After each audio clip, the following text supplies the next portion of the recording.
Update आपको इसी बीच बताएं।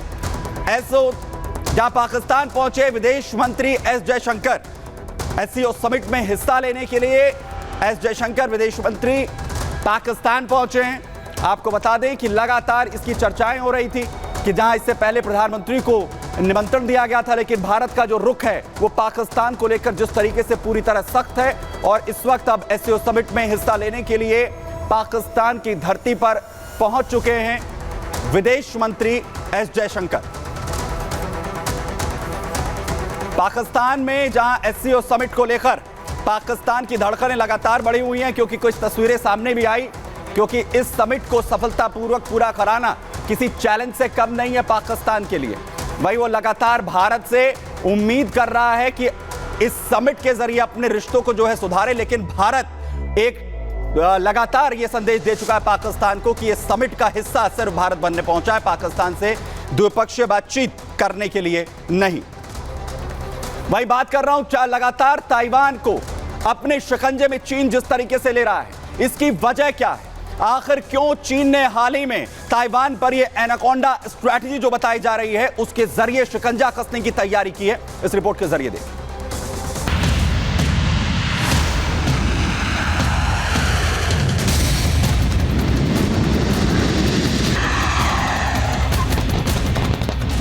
चीन और ताइवान के बीच टेंशन कोई नई बात नहीं है, लेकिन एक बार फिर चीन और ताइवान के बीच तनाव बढ़ता दिख रहा है।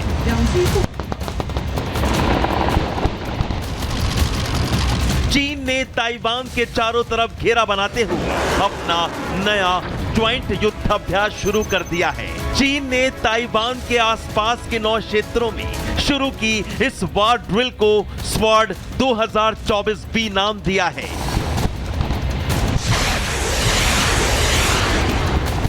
पानी, धरती, आकाश, हर तरफ से चीन ने ताइवान पर दबाव बनाना शुरू कर दिया है। ताइवान के आसपास चीन अपने हथियारों की खुलकर नुमाइश कर रहा है। चीन अपनी सैन्य ताकत से ताइवान को डराने की कोशिश कर रहा है। अपनी मिलिट्री कैपेबिलिटी डिमॉन्स्ट्रेट करने के लिए कि हमारे पास ये मिलिट्री कैपेबिलिटी है, हम ये कर सकते हैं।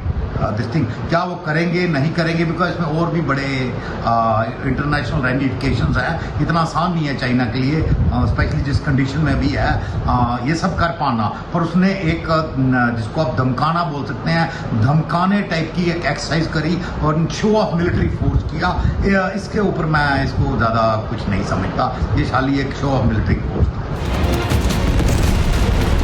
चीन इसको अपनी वॉर ड्रिल जरूर बता रहा है, लेकिन युद्धाभ्यास के नाम पर ताइवान को चारों तरफ से घेर लिया है। चीन की तैयारी देखकर ऐसा लग रहा है जैसे ड्रैगन ने ताइवान पर हमले की पूरी तैयारी कर ली है।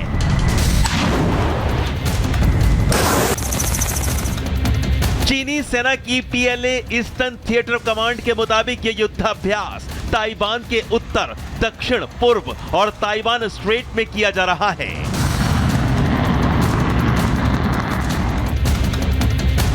चीन की सेना के मुताबिक उसके युद्धाभ्यास में army, navy, air force, rocket force और दूसरी फोर्सेस भी शामिल हैं। चीन के सैन्य प्रवक्ता के मुताबिक उसके इस युद्धाभ्यास का मकसद अलग अलग सेनाओं के लड़ने की क्षमता को परखना और ताइवान की आजादी की मांग करने वालों के लिए कड़ा और सीधा संदेश है। हाल ही में चाइना की ईस्टर्न थिएटर कमांड ने मंडे को एक्सरसाइज जॉइंट स्वॉर्ड 2024 भी कंक्लूड करी। इसमें ताइवान के मुताबिक 150 से ज़्यादा एयरक्राफ्ट और 27-28 नेवल शिप्स उन्होंने देखे, गिने करके, और जिसमें और काफ़ी लार्ज नंबर ऑफ ट्रूप्स थे। इंटरेस्टिंगली एक दिन की एक्सरसाइज थी। ऑब्वियसली चाइना को ऐसा भाया नहीं, उन्होंने डिनाउंस किया है। सो दिस एक्सरसाइज बेसिकली एक प्रेशर बनाने के लिए थी ताइवान के पास। दरअसल ताइवान के चारों तरफ चीन का ये युद्धाभ्यास ताइवान के राष्ट्रपति के एक सख्त भाषण के बाद हो रहा है, जिसमें ताइवानी राष्ट्रपति लाई चिंगते ने कहा था कि उनकी सरकार चीनी नियंत्रण स्वीकार नहीं करेगी। Bureau report, Republic Bharat. तो ताइवान के राष्ट्रपति की तरफ से हाल ही में यह कहा गया था कि हम किसी भी तरीके से जो चीन की कोशिश है उसे स्वीकार नहीं कर सकते हैं। वहीं आखिर चीन की तरफ से जो स्ट्रैटेजी अपनाई गई है उसने कैसे अपने वॉरशिप्स को, अपने हथियारों को जो है वो तैनात किया। बीच में आप ताइवान को यहां पर देख रहे हैं और उसकी तरफ से अपने युद्धपोत को जो है वो समुद्री सीमा में ताइवान के लगा दिया है। इसके अलावा मिसाइलें पूरी तरीके से तैनात हैं। वहीं सेना उसके पीछे पूरी तरीके से जो है मोर्चा संभाले हुए हैं और वहीं दूसरी तरफ आप देखिए जो फाइटर जेट्स हैं वो भी आसमान में लगातार ताइवान के गरज रहे हैं और ताइवान के चारों तरफ से जो है तैनाती देखिए वॉरशिप्स जो हैं वो पूरी तरह से ताइवान के चारों तरफ घेरा इस वक्त बनाते हुए यहां पर नजर आ रहे हैं, यानी पूरी स्ट्रैटेजी और तलवारें खिंचती हुई नजर आ रही हैं। जहां पर चीन और ताइवान के बीच में तलवारें हैं वो पूरी तरीके से यहां पर खिंच गई हैं, लेकिन बड़ी बात यह है कि यहां इस स्ट्रैटेजी को पूरी तरह से जो ताइवान है वो भांपता हुआ नजर आ रहा है। ताइवान का क्या कहना है और ताइवान ने आखिर इस स्ट्रैटेजी को क्या यहां पर नाम दिया है? दरअसल ताइवान का कहना है कि यह एनाकोंडा स्ट्रैटेजी है जिसका खुलासा यहां पर ताइवान करता हुआ नजर आ रहा है। ताइवानी नौसेना की तरफ से यह बड़ा खुलासा दरअसल यहां पर किया गया है। दरअसल इसे चीनी एनाकोंडा स्ट्रैटेजी बताया जा रहा है और धीरे धीरे ताइवान को चीन लगातार अपने शिकंजे में जकड़ रहा है। एनाकोंडा की तरह शिकार पर लगातार वो घेरा बना रहा है और ताइवान को चीन धीरे धीरे डरा रहा है। चीन अपनी सिक्योरिटी लगातार बढ़ा रहा है, मिलिट्री एक्सरसाइज लगातार चीन कर रहा है और ताइवान के सैनिक जो जहाज हैं उन्हें रोक रहा है। चीन धीरे धीरे ताइवान की तरफ अपनी सेना को बढ़ा रहा है।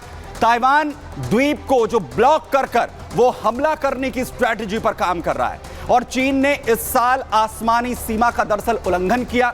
इधर समुद्र में चीन ने अपनी हरकतें इसके बाद लगातार बढ़ा दी हैं और वहीं दूसरी तरफ जो स्ट्रैटेजी एनाकोंडा स्ट्रैटेजी यहां पर बनाई जा रही है, तो ताइवान ने क्या तैयारी की? ताइवान अगर चीन यहां हमला करता है तो उसके बाद आखिर कैसे पलटवार करता हुआ नजर आएगा, उसकी भी तस्वीर आपको दिखाता हूं। ताइवान ने भी अलर्ट जारी कर दिया अपनी सेना के लिए। मुंह तोड़ जवाब की तैयारी इस वक्त जो है वो ताइवान कर रहा है चीन पर। अगर चीन की तरफ से हमला यहां पर होता है तो वो कह रहा है कि जवाब भी भुगतना होगा चीन को, क्योंकि हमले के लिए आप देखिए अपने लड़ाकू विमान उसने पूरी तरह से तैयार कर दिए, एयरफोर्स को पूरी तरह तैयार कर दिया है। लैंड स्वॉर्ड की तैयारी दरअसल ताइवान की तरफ से पूरी कर ली गई है। अगर अपने वॉरशिप्स को यहां पर लगाएगा चीन, अटैक यहां पर करेगा, जो चारों तरफ से घेरा बनाया जा रहा है, तो अपने डिफेंस सिस्टम लैंड स्वॉर्ड के जरिए ताइवान की तरफ से भी पलटवार किया जाएगा। यानी संग्राम में हालात बनते हुए नजर आ रहे हैं कि युद्ध का जो तीसरा मोर्चा है वो ना खुल जाए। संग्राम